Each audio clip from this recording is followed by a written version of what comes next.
Good morning. This is case number 9449. We are on the record. This is with respect to Washington Gas Light and customer issues, customer concerns. We will begin today by taking appearances of the parties, starting with Washington Gas. Good morning, Mr. Chairman and Commissioners. John Dodge appearing on behalf of Washington Gas. I'm joined by two colleagues this morning, Jim Steffes from Regulatory Affairs and Deshandra Jones from Customer Experience. Thank you. Counsel for staff. Michael Dean on behalf of the staff. I'd also like to enter the appearance of Staff Counsel Lloyd Spivak, and with us are also Benjamin Baker and Olivia Kirkendall of the Telecommunications, Gas, and Water Division. Thank you, Mr. Dean. Counsel for Maryland Office of People's Counsel. Good morning, Mr. Chairman and Commissioners. Nikki Wiggins here on behalf of Office of People's Counsel. Thank you, Ms. Wiggins. Counsel for Montgomery County, Maryland. Good morning, Chairman, Commissioners. Lisa Brennan on behalf of Montgomery County, Maryland. Thank you, Ms. Brennan. Are there any other parties that wish to make an appearance today? Seeing none, on January 11th of 2022, the Commission noticed today as the time and place to address the appropriate penalty, if any, to be assessed against Washington Gas for violations of both the terms of its merger agreement and of the Code of Maryland regulations.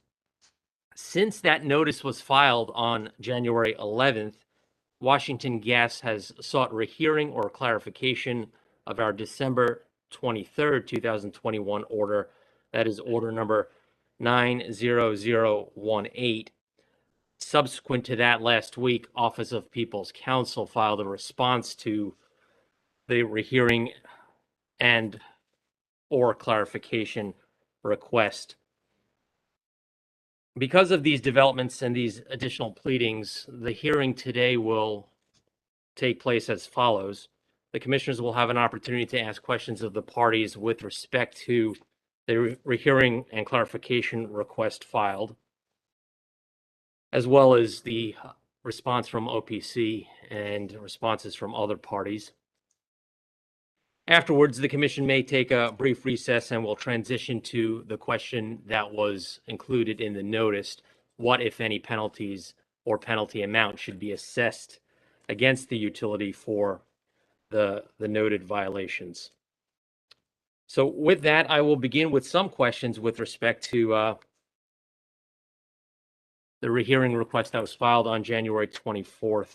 And it appears that there were only two issues at stake here. One was with respect to whether or not these metrics are enforceable performance standards, and the second issue was related to whether it is appropriate to have a regulatory liability to attract the cost associated with both the Faneuil customer service provider as well as prospectively for the Sutherland customer call center provider. We'll begin with the issue of the metrics. So, Mr. Dodge, if I understand your argument correctly, the utility's position is that these metrics are too granular or too redundant because they overlap with each other. Is that correct? I would characterize our position a little differently, Your Honor. We do not see the batch of six granular metrics, if you will, as necessary to the performance of our customers' expectations and the commissioner's expectations for adequate and superior customer call center service. So if I may, I would like to bring in Mr. Steffes to speak to that directly. And he's available to be sworn, given last week's experience in the Stride hearing. I understand you probably would just consider everything as part of the record, but both Ms. Jones and Mr. Steffes are willing to be sworn if necessary. Thank you, Mr. Dodge. That won't be necessary to swear the witness in this case. So good morning, Mr. Steffes. Thank you, Chairman and Commissioners.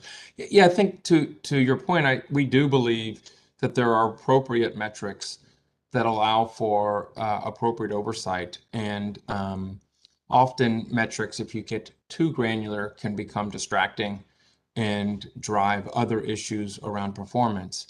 And our experience, and Deshandra is happy to step in, both in other jurisdictions, but as well as running call centers, would say that the two that are, that we think there are two that are appropriate and balanced and provide very clear direction onto our customers receiving adequate customer care. And those two metrics are calls answered within 30 seconds and calls abandoned. Is that correct? Yes, Chairman. I see that on January 28th, Washington Gas Light filed its monthly report, and it did so, I believe, not under protest, but under recognition that this is a pending matter on rehearing. If that is a true and accurate statement, and Washington Gas is able to provide responses to all 8 of these metrics, why should the commission not allow this requirement to continue in perpetuity as the utility is required to file these monthly reports? And so we have no objection to continuing to provide reporting, Chairman, around a number of metrics. I think the question becomes, what's the adequate level of performance that you would oversee us with? And we would limit that to, I think, the two significant and I think industry accepted performance measurements of service level and abandonment. That is the question, I think, which is not so much that we can provide, call centers provide significant amounts of data, and there's any number of metrics we could generate. The question is, how should we and staff in the commission understand if our performance is adequate? And so in line with what we've seen in other jurisdictions with our experience with call centers, we think those two are the appropriate ones to sort of work from with you.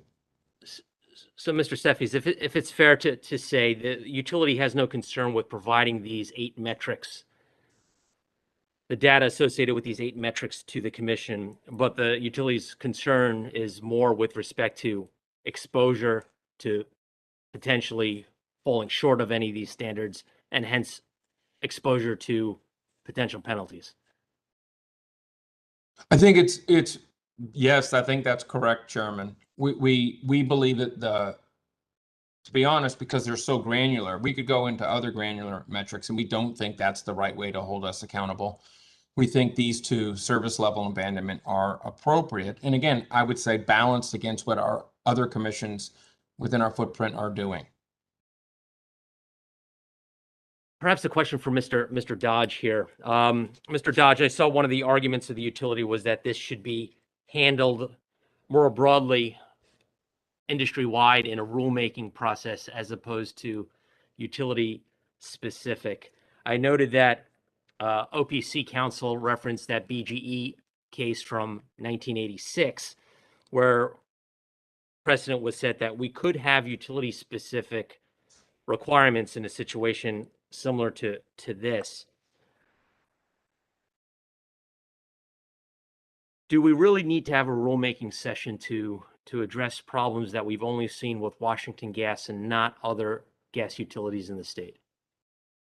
Our position, Your Honor, is that to the extent the commission wishes to consider the additional 6 or granular metrics, we do think that is appropriate for a generic rulemaking to see if they are representative of industry practices or best practices, and whether beyond Washington Gas they are appropriate for other utilities, gas or otherwise.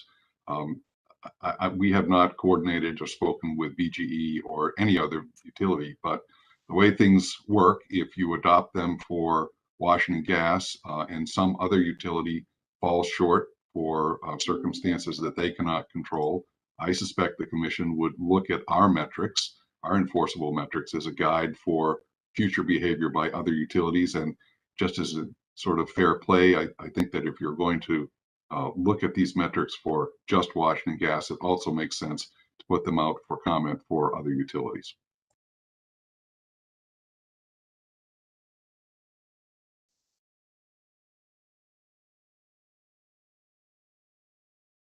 Mr. Dodge, I understand that, but looking towards OPC's argument, and they said this was not a broad industry-wide failure amongst the gas utilities. It was very specific to Washington Gas. And in light of what Mr. Steffi's just stated, that Washington Gas has no objection to providing these metrics standing alone on a monthly basis, I do question whether we would need to start an industry-wide proceeding. And I suspect that your fellow gas utilities in the state would not be all too supportive of that. Thank you. I don't have additional questions for the utilities on this topic. I do on the regulatory liability. So at this time, I'll turn to my colleagues to see if they have questions with respect to the metrics. Commissioner O'Donnell. Thank you, Mr. Chairman. Mr. Dean, how do these proposed metrics compare to the RM43 standards we set up for call center performance for the electric utilities with regard to reliability? Do you know? I will let Mr. Baker respond to the development of the metrics for Washington Gas from the prior case. Yes, hello, Commissioner Benjamin Baker on behalf of staff. I'm trying to find the right page. So we did, in our initial comments to the commission regarding the show cause, it's on page 24. We provided a table of metrics that come from COMAR for the electric utilities.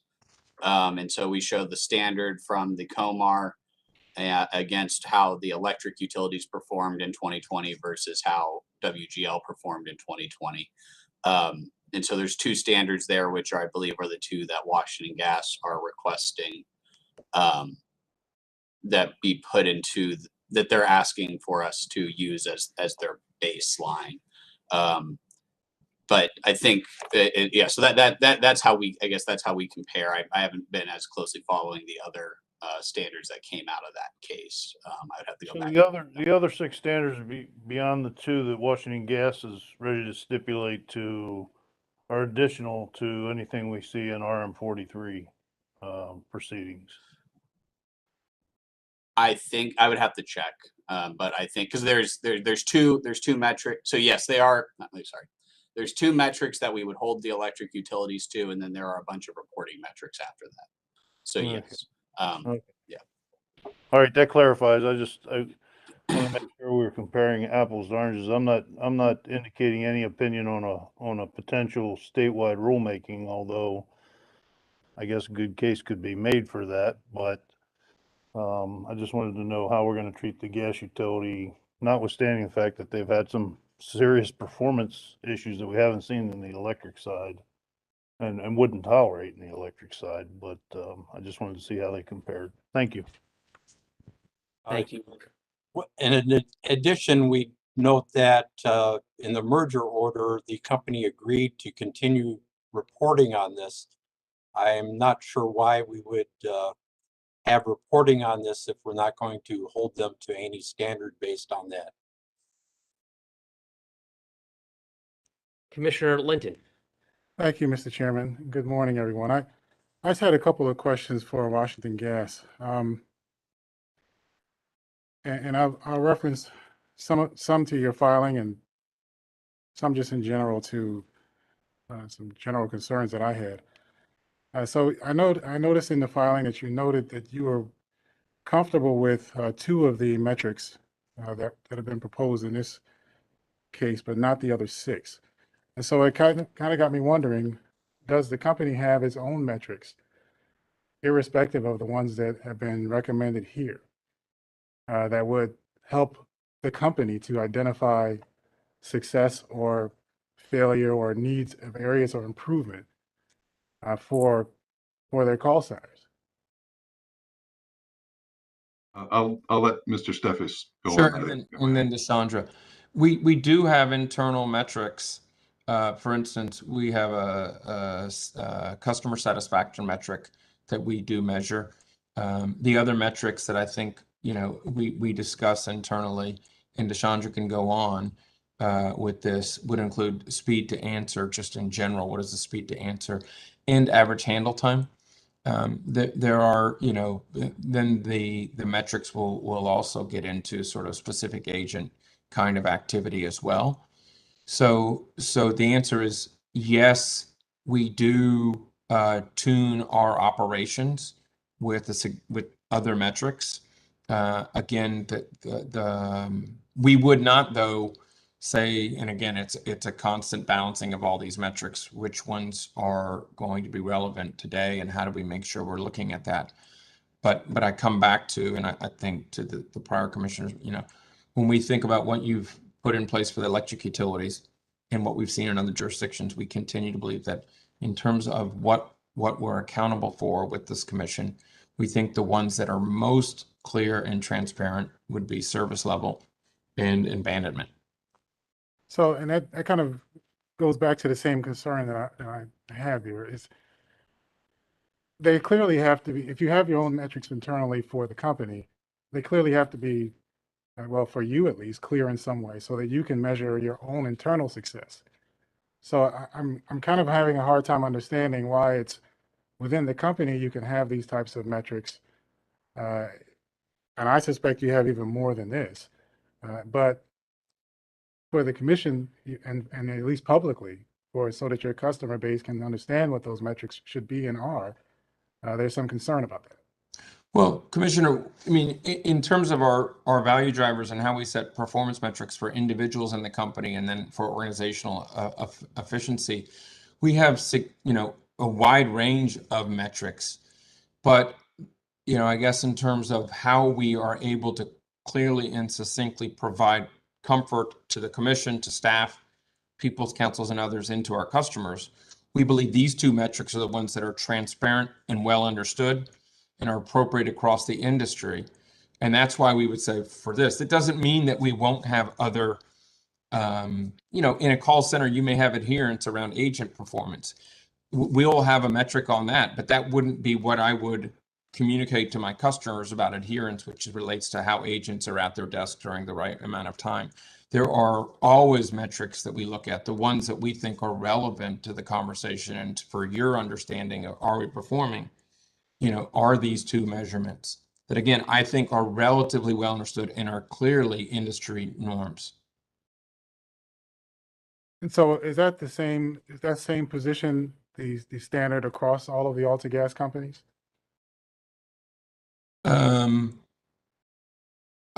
I would have to confirm that, you know, there's only other two other utilities that would have customer care metrics to the same regard, our utility in Michigan Commission and our utility in Alaska. I could confirm that, but I'd have to confirm that, Commissioner. I just don't know. And I don't know if Deshandra, if you know what SEMCO and if the regulators in Michigan or Alaska have any kind of performance measurements. I just don't know, Commissioner. Okay. Good morning, and we would need to check, Jim, just to be certain. Okay. So I guess my other question or / concern has to do with the companies. And I make sure I pronounce the former contractor's company name correctly. Is it Faneuil? Faneuil. Faneuil. Okay, Yes, thank you. mm-hmm. There appears to be some. Well, let me just ask the question more directly. Is there a appreciation and acceptance of the responsibility for the call center issues that have been identified in this proceeding? Is that something that is identified as the responsibility of the company, being WGL? Washington Gas takes full responsibility for the recent call center issues and the resulting impact on customers. Okay, thank you. Yes, sir. And that's what I was hoping I would hear, because as I've been listening to a lot of the arguments and as I've been reading some of the company's written responses, it sounded almost as if the company was saying, we take full responsibility for the company we hired's errors. And while I understand that that's the company's position, and I mean, I've been in the position of having to argue something like that before, but at the end of the day, the responsibility has to be with Washington Gas, and that's really the full stop, as Commissioner O'Donnell was saying. You know, that's the end of the statement. And so I appreciate the fact that that's what you've said here. Thank If I may add, Commissioner Linton, to Mr. Steffi's remarks, a little bit off script here. Obviously, our legal pleadings before the commission serve a particular purpose. We hope they are not overburdened with sentiment when we file them.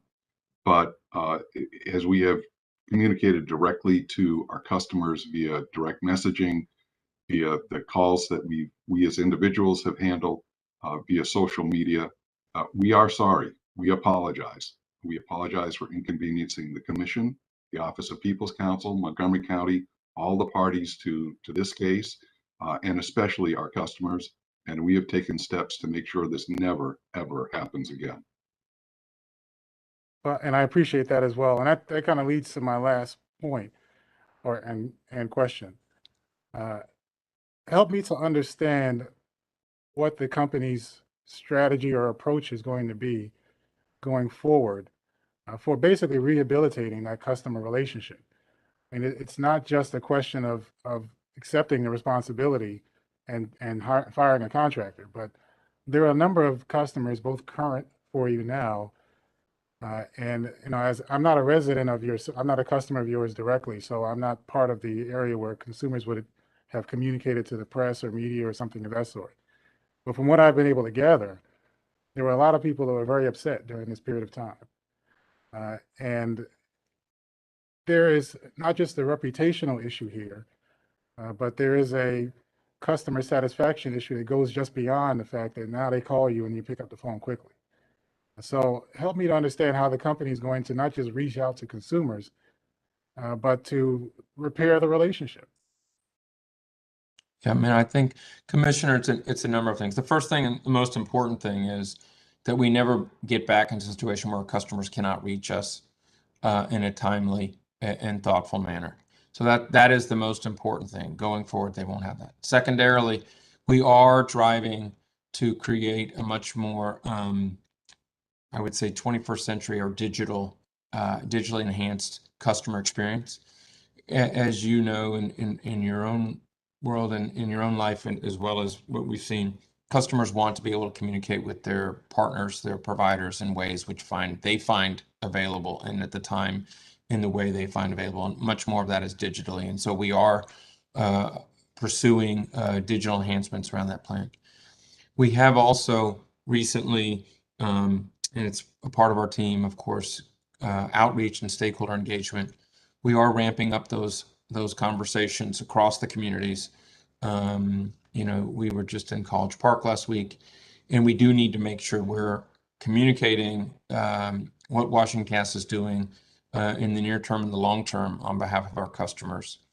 And then finally, again, you know, our biggest opportunity is, as we communicate, making sure that our business continues to provide safe, affordable, reliable, and ultimately, as we move forward into this new climate constrained world, more sustainably products. So those are the things we're going to be doing, Commissioner, with our customers as we try to go forward from this point. Thank you. I appreciate that. And I'm not going to comment on whether or not that's enough or more than enough. I think that the company is going to have to rely on its own experience in order to provide that for its customers. So we'll have to see as we go forward. We certainly all will be rooting for you along those lines. I did have one additional question regarding your contract with Sutherland Global Services. That's a contract you've already entered into and already have in operation currently. So I'm curious as to what types of success metrics you have built into that contract. Do you just have the two metrics you proposed us today, or are there additional ones? I could have Deshandra give you more details around exactly how we're working with them and sort of the accountabilities and rewards of that contract.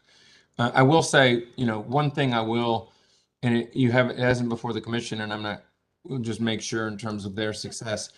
They started effectively in September, if you will, starting to bring staffing on, which in the process of transitioning to a new call center provider from the point of decision to validation to contracting to onboarding was relatively rapid in the nature of bringing in a call center provider.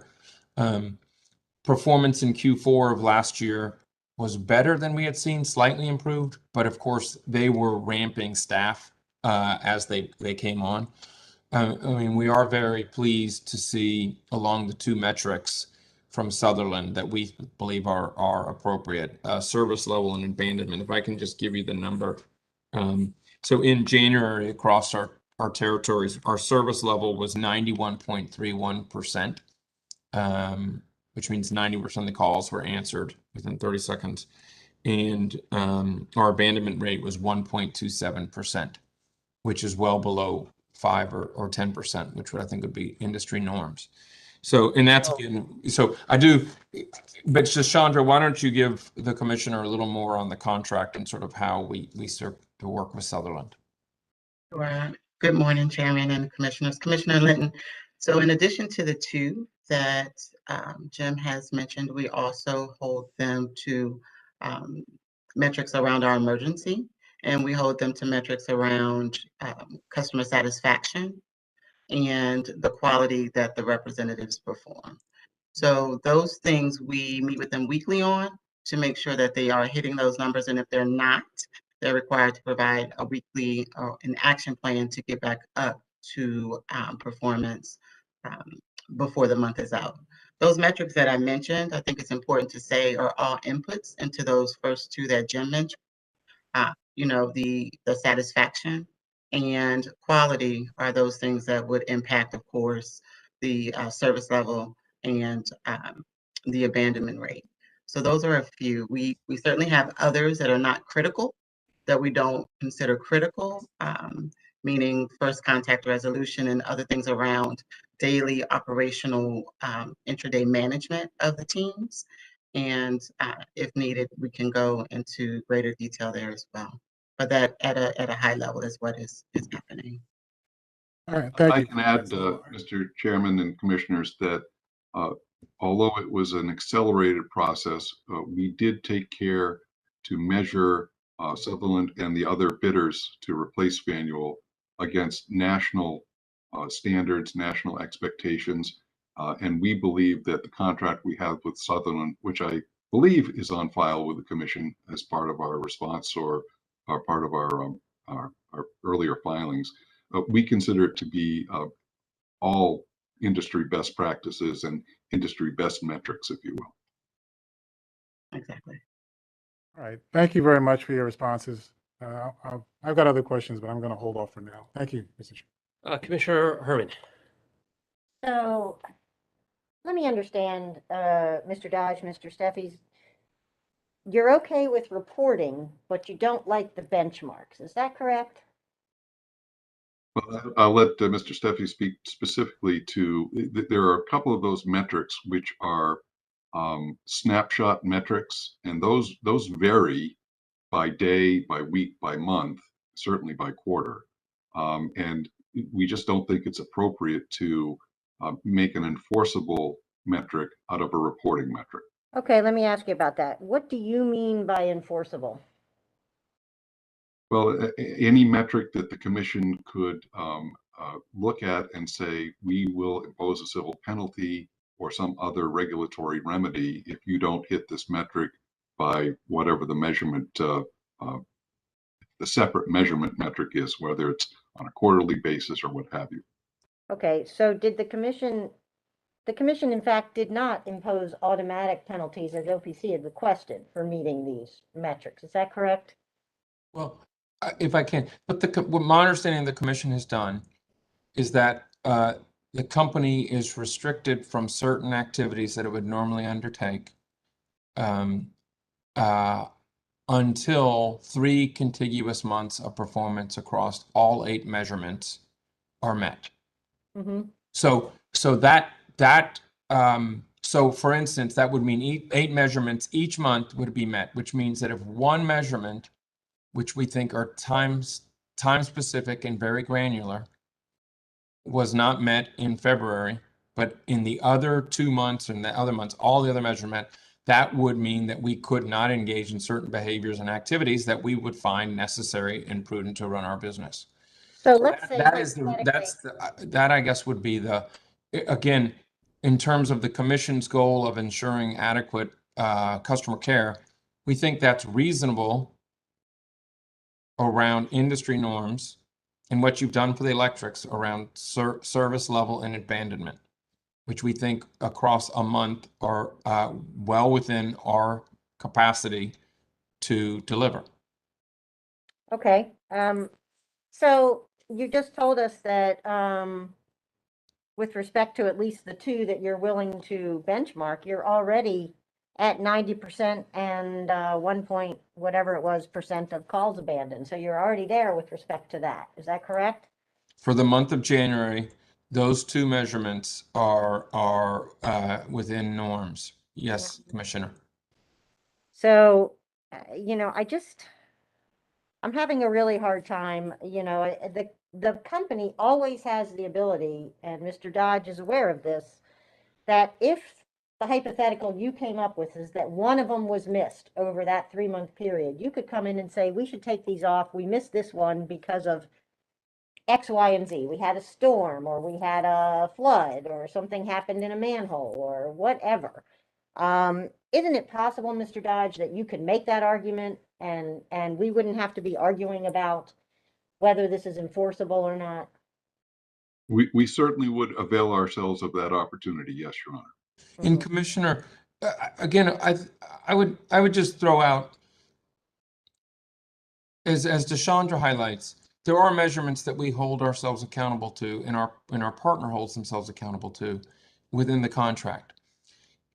The two that we understand, and again, that are industry norm, are in those contracts. The other ones that for whatever reason that come out of this historic reporting process, I do not believe that they're the ones that that you and our customers would find most appropriate and balanced and reasonable. We, as the company said, if we need to go through and find additional metrics, we would be happy in a fact-based way to work with commission and staff to say what would be balanced going forward. We've proposed that within an industry-wide rulemaking. We just don't believe these, and I give you this with not only the company's view today, but my experience having in my past career run a large call center for a different company. I just don't believe these are the right measurements to move forward. Again, we can report a lot of data and we are comfortable doing that, but we just don't believe these are appropriate for our customers and for the engagement with commission and staff on how we're performing over time. Okay, well, you know, whether you believe that's appropriate, I understand and appreciate, but the commission has in fact asked for this data, and you've been reporting on this data for quite some time. Are any of these other 6 impossible for you to meet? And if so, why?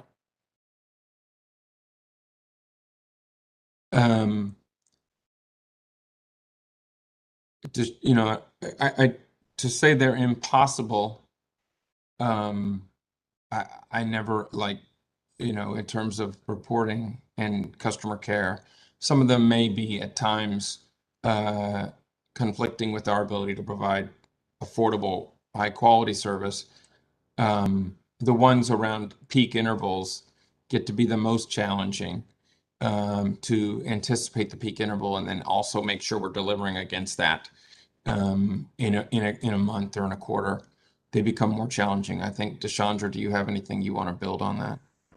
I would agree, Jim, and I would just confirm that, you know, those are really intraday management metrics. 1 30-minute interval in the month metrics that really, you know, provide input into, again, those 2 larger health of the call center metrics. So the question of whether they would be challenging or impossible to meet, I think to Jim's point, it would be costly to do. Thank you. Thank you, Mr. Chairman. Thank you. Commissioner O'Donnell, did you have a follow-up? Mr. Steffies, Yes, you presented to us some numbers on service level and abandonment for the month of January. And I think you said in our service areas. I'm not sure what that meant, so I wanted to clarify what that meant. Does that mean your service territories in multiple jurisdictions, or are they Maryland-specific numbers?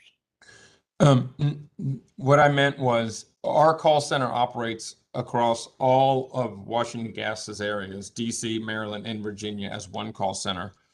And so we do not have data that would say these calls are from Maryland, these calls are from Virginia. So when I give numbers, and all the numbers we've ever provided is for the complete service territory commissioner.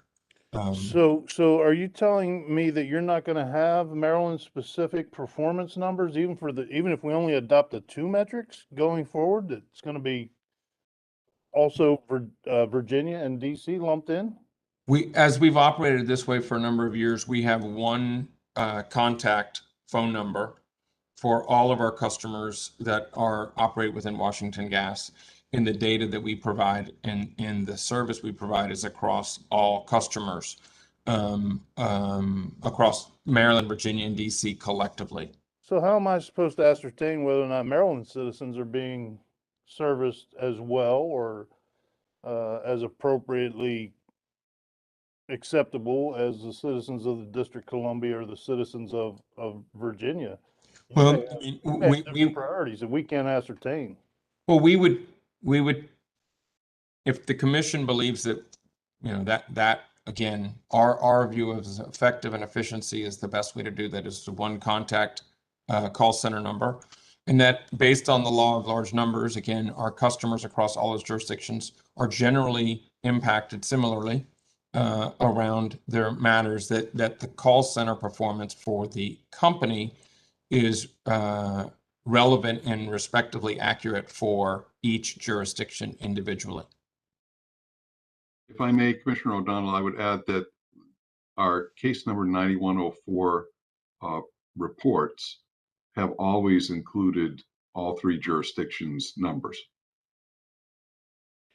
Yeah, well, did the governments of the District of Columbia and the government of the Commonwealth of Virginia get just as exercised as the political establishment did in Maryland about these issues? Because our legislature was fired up and ready to take some pretty severe action, I think. I could be wrong on that, but I did serve down there 21 years. Specifically related to the customer care issues that were faced in the last period of time. The Virginia Commission is aware, and we have kept them informed of how we are pursuing to bring our care back in alignment. If that's what you're asking, Commissioner, the District of Columbia and the Public Service Commission there has opened a similar proceeding where we filed a corrective action plan there as well. And so we've been having monthly calls with the chairman of the commission, and they are aware of the performance now up to and including January, just like you are. Yeah, I was specifically referring to, instead of our legislature, maybe the district council or the mayor's office or the legislature in Richmond. Were they as equally in tune as the political establishment is in Maryland? These issues. Yeah, the political leadership across the jurisdictions has been made aware of I wouldn't want to opine on their how exercised they may or may not be. Yeah, this may be an understatement in these proceedings, but I will venture a guess that in my opinion, the Maryland political establishment is very unhappy with you as a company over these matters. We understand that. We understand that, Commissioner. Commissioner Richard. Thank you, Mr. Chairman. Good morning. I guess for the company, as you're well aware, this commission has stated that customer service is a very important utility function. And during the whole course of the merger hearings, the AltaGas and WGL merger hearings, there were concerns discussed about how it would impact customer service and the ongoing customer experience at the company. So with the agreement of the company to merger conditions 11 and 11F, couldn't we argue, and it was reasonable for us to understand as commissioners, that you did take on a higher standard, that you took on these higher and more granular requirements to assure the commission that the company would continue at least to perform as well as the previous company and at industry standards.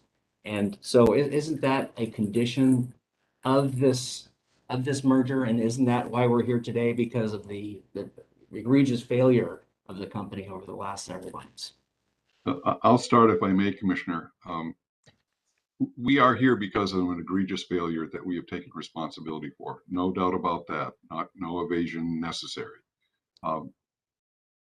Not to be too lawyer-like, but the merger conditions obligated us to continue essentially the status quo. And one of the status quo requirements was to report on customer service metrics under case number 9104. So the merger did not extinguish that reporting obligation. Separately, we also have the obligation to continue the service standard, our self-imposed service standard. As you heard this morning, our self-imposed service standard is primarily the answer time and the abandonment rate. So we think we have been trying to hew to those two merger commitments post-merger, but I don't think it can be fairly said that either merger commitment speaks to the reporting requirements, the additional 6, shall we call them, as enforceable performance metrics. Okay, well, let me just press in. I mean, again, reading the 11S, it specifically talks about developing those standards. The company did, and they provided those 8 metrics. And, you know, and it was specifically for the purpose of ensuring the customer experience, that the customer was going to be assured, the commission would be assured that you would continue to provide at least industry standard, which, again, what are we to hold you to other than what you provided for the 11F commitment and what, you know, is the expectation from that commitment, and that is to make sure that the customers were provided the expected customer experience. Well, again, and I apologize at the risk of repeating myself, we see that answer time and abandonment rate are the appropriate and enforceable measures that are implicated by the merger conditions, and that the remaining are internal management metrics. Okay. So you didn't see taking on any more granular, any greater responsibilities as a condition, as part of this condition that you signed on to with the merger? Well, again, Johnny, one note here. I think we agreed in the merger commitments to keep reporting those granular requirements. Okay. I guess just one other question about, I guess, these metrics. I mean, there is some discussion in the filings about the declining performance with regard to emergency reporting, which I think is of great concern. Should there be, are you currently in your metrics tracking that at all? Is that something that you believe you should be held accountable for? And should, you know, if not, I mean, should we add a couple more conditions? I'm sure Ms. Jones will want to speak to this first, but it is our position that safety is job one, and we try to dedicate the resources via the call center to make sure all emergencies are handled in a timely manner. I personally am not aware of an allegation that we've had significant deterioration in our safety metrics. Perhaps somebody can enlighten me, and I'll turn now to Ms. Jones for any specific data that she can provide. Okay, again, I'm specifically talking about responses to customer concerns, inquiries, not anything other than that. And that was, and I'm going to ask OPC and staff to comment on that as well. I believe it was in OPC's filing about the possibility of considering additional metrics. But please proceed, Mr. Dodge. Yes, again, I'll just be traffic cop and turn it over to Ms. Jones. Thank you. Yeah. Sure, and I'm happy to say two things. We do measure these same metrics on the emergency side. And if I'm taking a look at our January metrics, the service level and the abandonment rate are similar. The service level for January on our emergency side, we answered 93% of our calls within 30 seconds, and the abandonment rate was 1.8.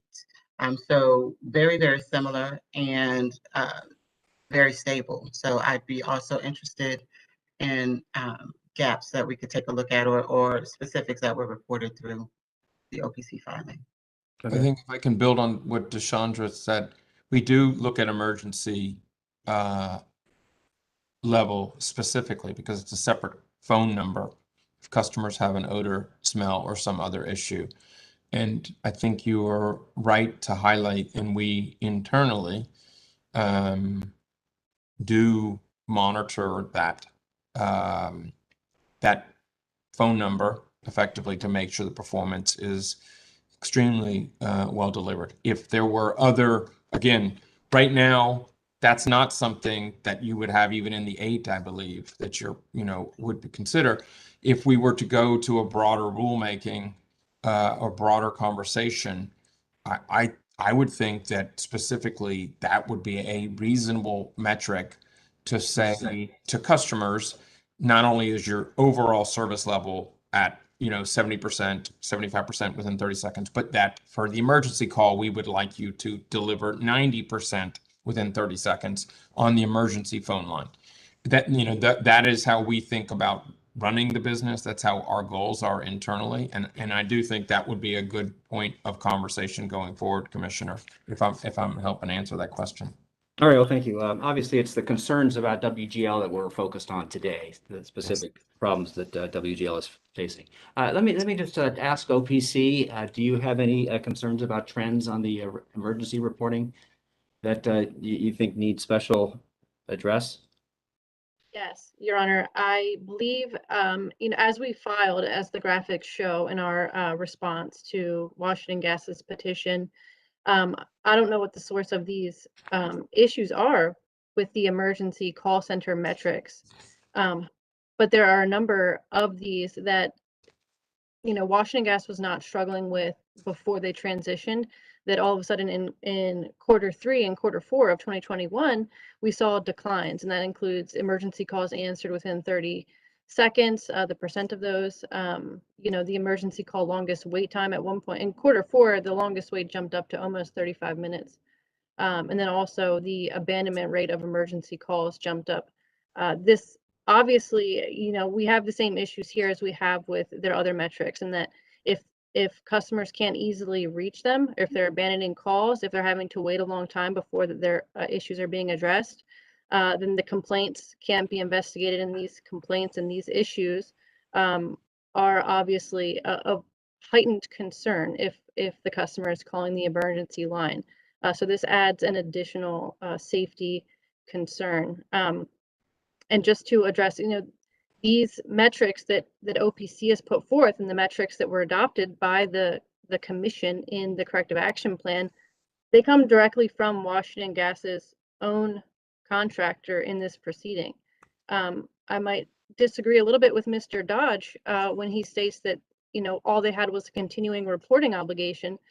The continuing obligation was specifically added a root cause analysis, which Washington Gas completed. That root cause analysis was to create a measurable plan of action to improve customer service. And the measure, as explicitly stated in the order, was industry standards. Washington Gas's own contractor introduced those industry standards into this proceeding. Washington Gas did not take issue with any of these granular reporting or metrics that their contractor pointed out, or their consultant pointed out that they should take a look at, but instead they proposed to this commission plans of action that they should take to address each of those specific metrics. We take that directly from what Washington Gas has committed to this commission already. So those, in addition to these worsening emergency metrics, we certainly have concerns. We certainly think the commission should hold Washington Gas to its own commitments following this merger. Thank you. Mr. Baker, do you have anything to add? Yes, yeah, so first, staff supports continuing the 8 metrics that the commission adopted, and staff actually would go further and would support more. And our comments that were filed last Wednesday on pages 4, I think it's actually 13 through 15, we discussed basically the last 6 months of metrics and that they did decline. And I do recognize that that was the time of transition for the company. But I think that highlights why a broader set of metrics is actually important, because we want to be able to see, is it correcting across all the issues? Because we did see the emergency call center start having issues. We did see other metrics start declining. And now that might just be because of the transition, but that shouldn't be a reason not to look at them and hold the company accountable to make sure that we get to a point where we aren't having any more issues, because the previous contractor was having problems. So now we have a new one. Let's make sure the new one can perform to satisfactory levels. Staff also supports using that January 3rd, 2019 report. I think one of the issues with the arguments that we're hearing is that there's been no proceeding for gas utilities in the state, and yet we're trying to treat the electric utility like the gas utility, and we're trying to treat us like the other states. The company did give us a root cause analysis that gave us some industry standards back in the day. Now, I recognize that there are different opinions on all of this, but I would not discount the validity of that January 3rd, 2019 report and the industry standards that it provided. Now, that obviously people have different opinions on what it should be, but I don't think that is an appropriate report to be using in the instant case, because we have something that was produced from an outside consultant.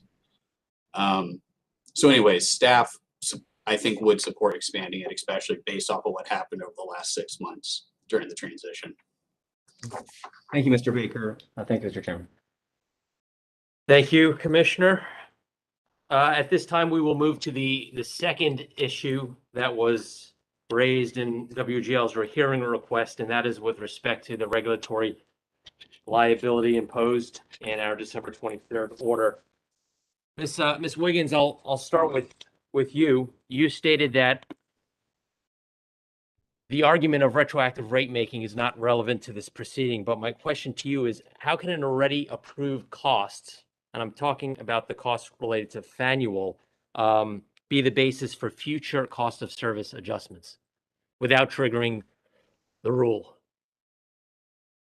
Yeah, it's a valid question, Your Honor. I'm not, intricately familiar with the treatment of Faneuil's costs in Washington Gas last rate case.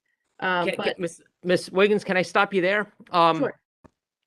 Because I'd like to understand, are you worried about costs incurred by Faneuil or any future costs? Because as I understand it, footnote 31 of WGL says we don't expect any future Faneuil costs. So just for my own clarity in framing that question, is your concern costs already incurred by the utility and by extension ratepayers that have already been paid to Faneuil, or future costs to Faneuil?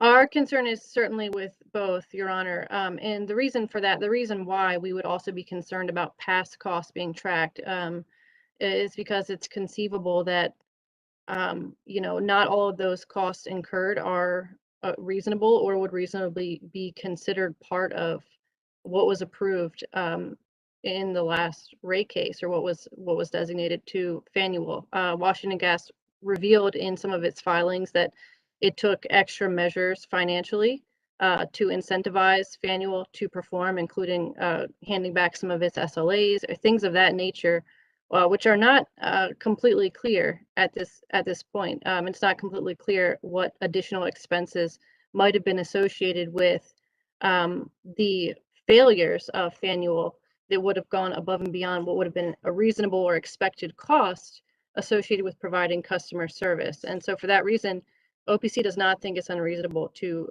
track those costs, to scrutinize them, and possibly consider in the future whether they should be appropriately or should have been appropriately considered part of rates. That is a very helpful response. As you're aware, a regulatory liability creates a present enforceable obligation. and it would require tracking.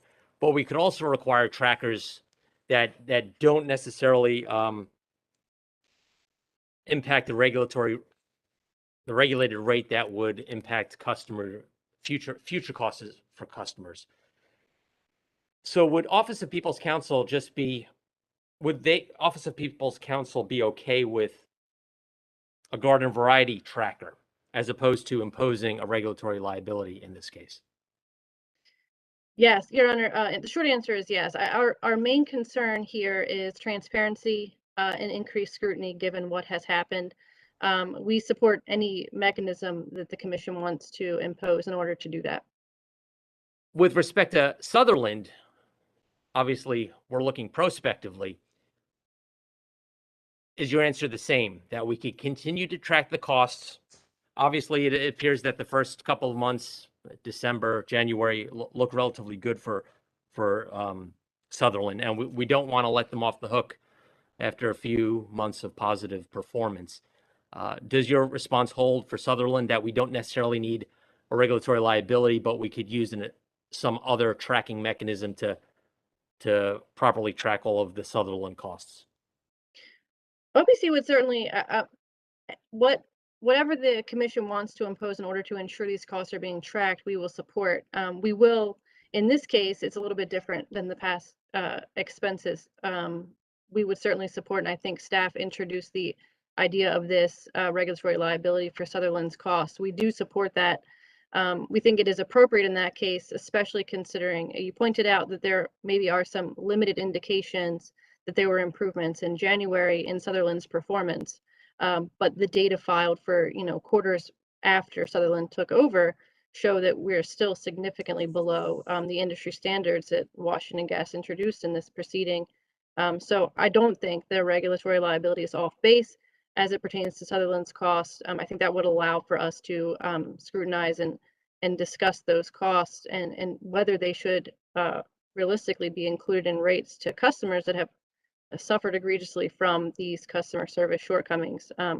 Thank you. Now, Ms. Wiggins, you've made that point clear. Mr. Dodge, turning to you, was your primary concern the use of the rate design tool of regulatory liability, number one? And if so, is a general tracker imposed by this commission more palatable from your perspective? I missed my mute button there. Our primary concern is retroactive rate making, Your Honor. Perhaps I could explain it this way. Mr. Dodge, I think Ms. Wiggins concedes that point there, at least with respect to the annual costs that have already been incurred and paid for by customers. I suspect those costs were entered in the last WGL rate case. So Ms. Wiggins, at least with respect to annual costs, her position is that a tracker, one that is not necessarily a regulatory liability, is acceptable. If I may, Your Honor, these are all good questions. Our concern is looking back versus looking forward. That's the principal concern that we tried to raise in our pleading. Responding on the fly here today, I'm not sure a tracker is necessary. We account for our costs in a couple of different ways, and we routinely report those costs as part of our cost of service in filing a rate case.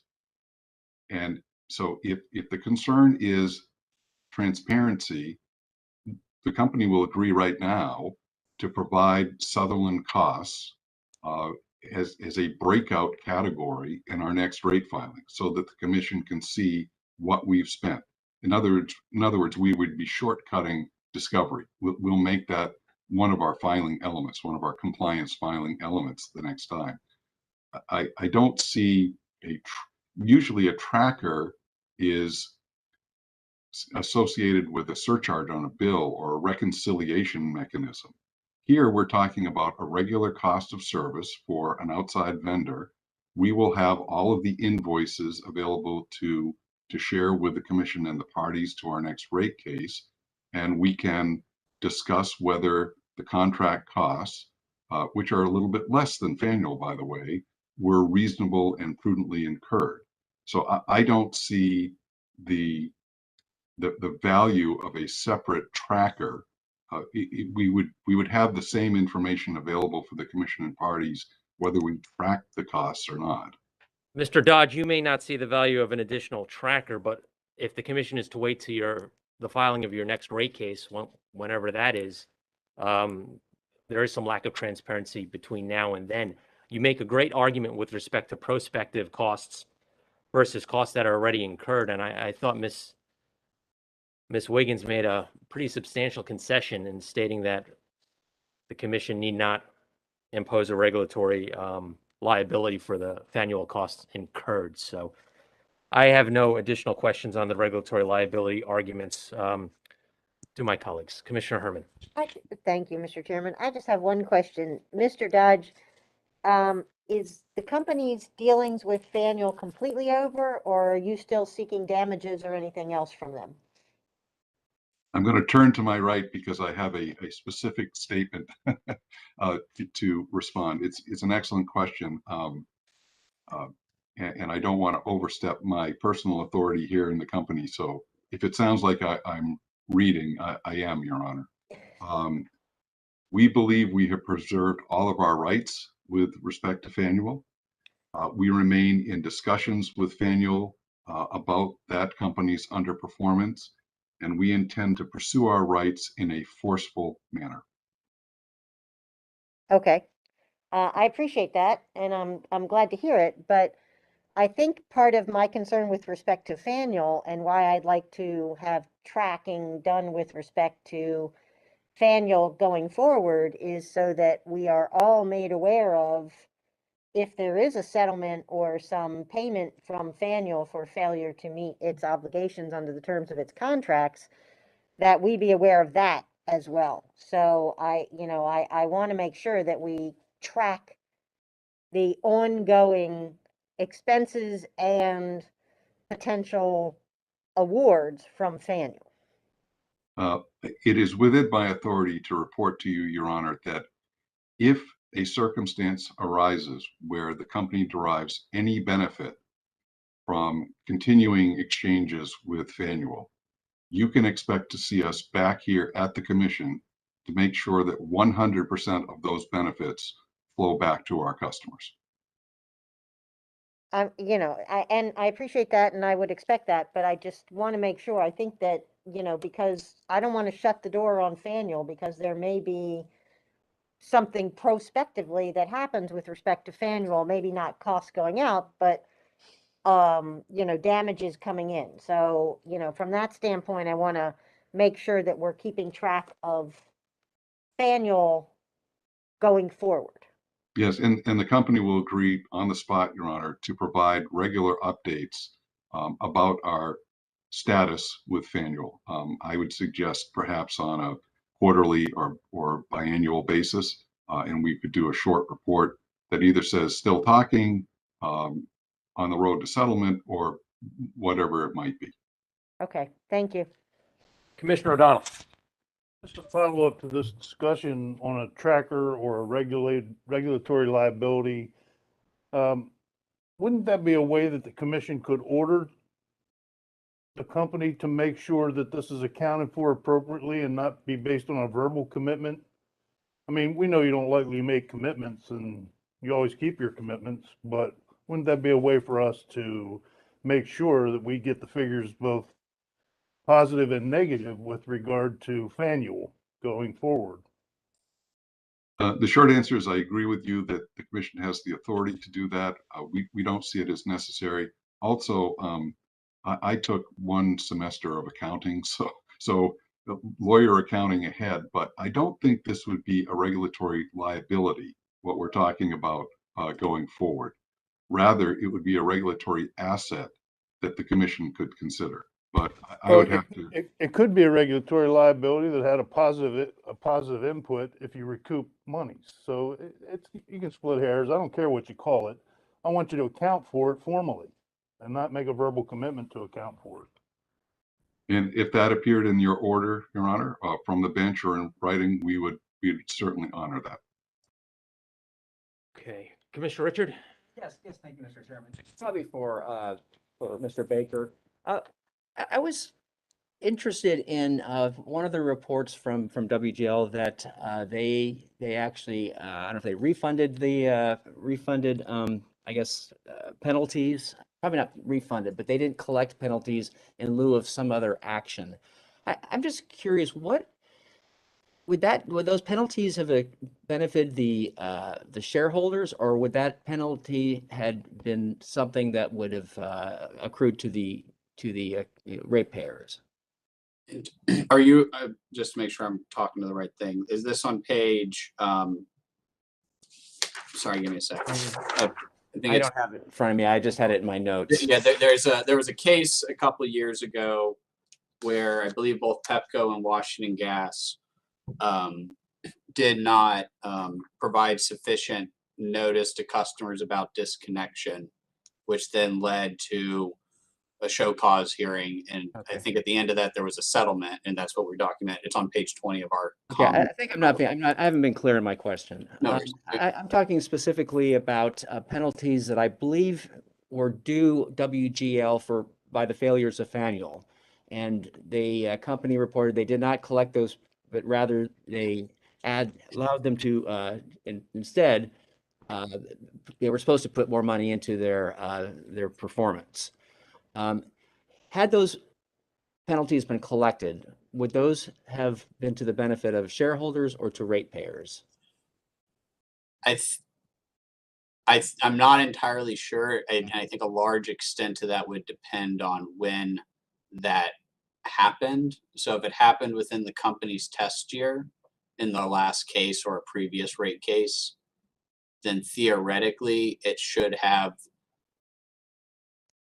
come to customers. But if it didn't, then I think that would have impacted shareholders. But if Mr. Dodge or one of his team could speak to how they would have handled that in a rate case, if that would have. Okay, I think, yeah, but I'm going to hear you say this is water under the bridge now, and probably something that we probably not fruitful to to pursue at this point. But thank you, Mr. Baker. Thank you, Mr. Chairman. Seeing no additional questions on the topic of the regulatory liability, we are going to move to what was the advertised issue of this hearing today, and that is the appropriateness, if any, of a penalty to be assessed against the company. On February 2nd of 2022, Office of People's Counsel, Montgomery County, and Commission staff all filed pleadings in support of a monetary penalty. Both OPC and Montgomery County advocating for a $1.5 million penalty, and staff providing a range of between $750,000 and $1.1 million. The commissioners have read the arguments in support of these penalty amounts, and I'll provide the utility with an opportunity to respond. Sure. Thank you, Chairman, Commissioners. Just let me start first on the reporting delays in that matter. In terms of that potential penalty, we accept responsibility and understand the critical importance of providing timely and accurate information to the Commission. We understand you need this information to do your job, to make sure our customers receive adequate service.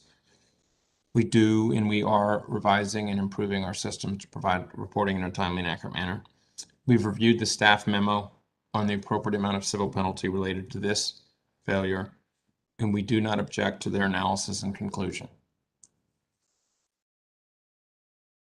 In terms of the other matter related to penalties related to customer service, we do not agree with staff nor with OPC. We had no intention to provide service that was not adequate. We engaged with the service provider throughout this entire process again and again to correct the situation. We worked throughout that time to find the right path. When we no longer believed that that provider could provide the service that we owed to our customers, we, in an expeditious and thoughtful manner, moved to provide a new provider.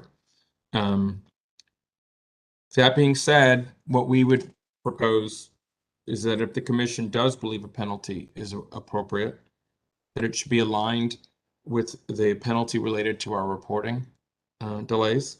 And so for the complete matter, a penalty in the amount of $300,000 inclusive of the reporting delays. We would also ask the commission to consider that if this penalty is required, that we are able to fund that to the Washington Area Fuel Fund, our WAF, our Customer Assistance Program. We would hope that that would be the most appropriate way to restore balance with our customers. And it may be in a day when the state is fortunate to have a surplus, a better and more direct way to impact our customers that are in most need today for service. Of course, we recognize that it would be a charitable contribution. We would not seek to take benefit of that charitable contribution. That's where the company believes is appropriate and balanced given this order, and happy to answer any questions. Thank you. With the offer of $300,000 before the commission, I'll allow each of the parties to briefly respond, beginning with Montgomery County.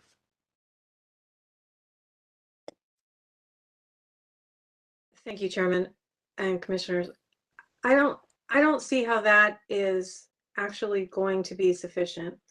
I think the arguments have been very clearly laid out by staff and by OPC about how the calculations can be done for the various violations. It wasn't just one issue. These are multiple violations of COMAR, 2 violations of the merger conditions. And Montgomery County just continues to support OPC's recommendation of $1.5 million. Thank you. Ms. Wiggins. Your Honor. Yeah, to further contextualize the 1.5 million recommendation, that captures about 15 days worth of violations for the 4 non-reporting violations. And despite the fact that we know that these violations were ongoing for years, that's hundreds of days, in light of that fact, 1.5 million, in light of the fact that the total penalty could be calculated up to 196 million, as staff pointed out, 1.5 million is reasonable.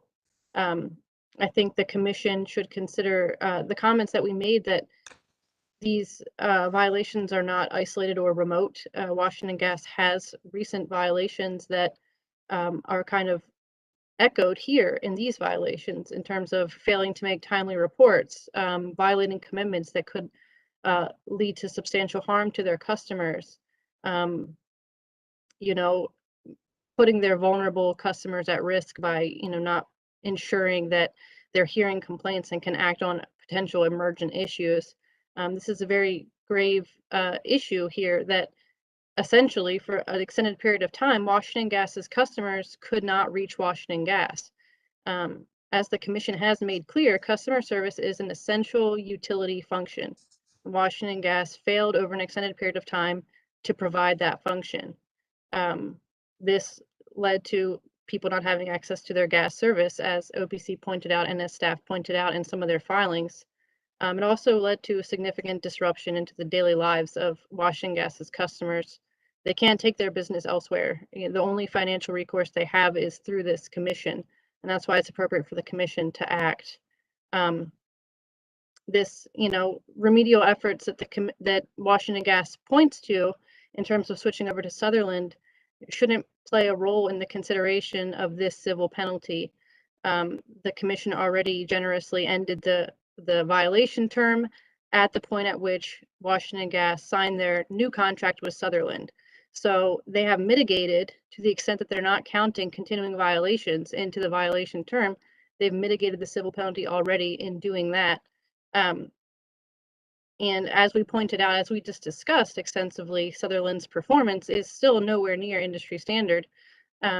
So they're still improving. We understand that there is a transition period and there might be some turbulence, but we can't take for granted that this was a resounding success. And so that should mitigate any consideration of any potential penalties for their past failures that demonstrated risk of harm to their customers. I think the commission has the discretion to consider that. They've put on the record in many cases and in many proceedings that Washington Gas was struggling with customer service. They had reporting requirements in place to avoid this situation. They had action plans. Washington Gas itself has documented action plans to avoid this outcome. And yet here we are. We've still failed all of the other measures that the commission has attempted to put in place to avoid significant customer service performance failures. Were not effective. And so for that reason, OPC feels it's appropriate to impose a penalty, and it's appropriate to impose a penalty of $1.5 million. Yeah. Thank you, Ms. Wiggins. And finally, we'll hear from staff.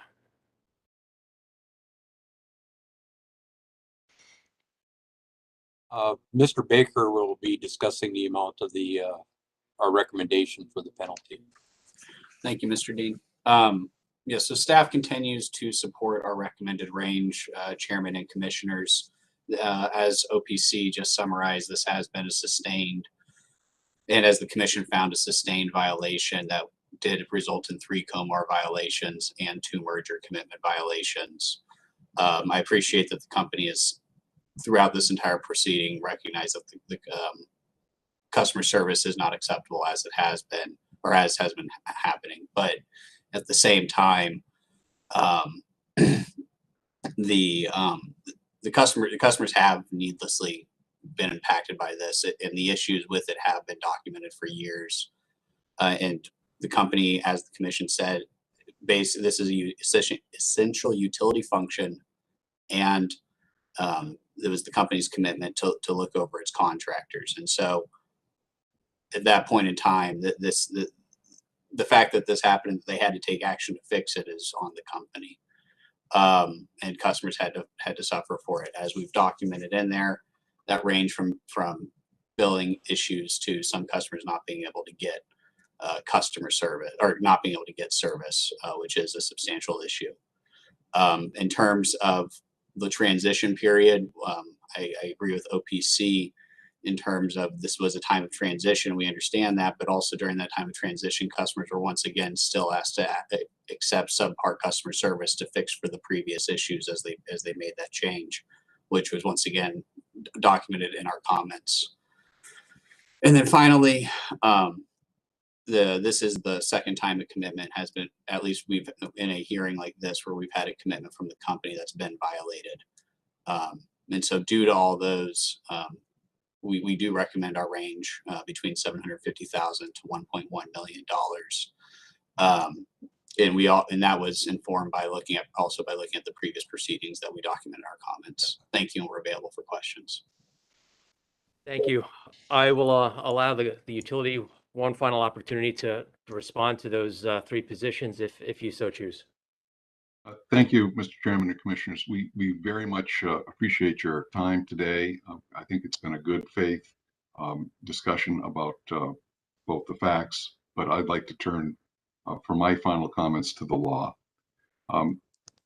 The seminal case is the Pepco case, in which that company did not keep up with its vegetation management plan and was penalized to the amount of $1 million. While we know that many of our customers were greatly disadvantaged by their inability to reach our call center, there's no evidence in the record here that, as with Pepco, there have been significant costs, economic or non-economic, imposed on Washington Gas's Maryland ratepayers. In fact, and unfortunately, we don't know exactly how many customers were disadvantaged by our underperformance. We only know how many filed complaints with the Commission and OPC, and that number is measured in the several hundreds, not the tens of thousands of complaints the Commission, OPC, and elected officials received about Pepco's failure to provide electric service. I'd also disagree with OPC counsel. Under Public Utilities Article Section 13-201D3, Washington Gas has made good faith efforts in an attempt to achieve compliance with our self-imposed speed to answer and call abandonment metrics, even before the Commission docketed this case. We created and started execution of our corrective plan well before the issuance of order number 89965, and in fact, before we filed the plan with the DC Commission. So for those reasons, we would reiterate our belief that the proper amount of the civil penalties is $300,000. Thank you. Thank you. The commission will take all the arguments under advisement and issue an order. Before I conclude, I'll look to see if my colleagues have any questions, and I don't see any. Thank you again for the parties. We will issue an order in the near future. With that, today's hearing is now adjourned. Thank you. Thank you. Thank you. Thank you, Your Honor. Thank you, Your Honor.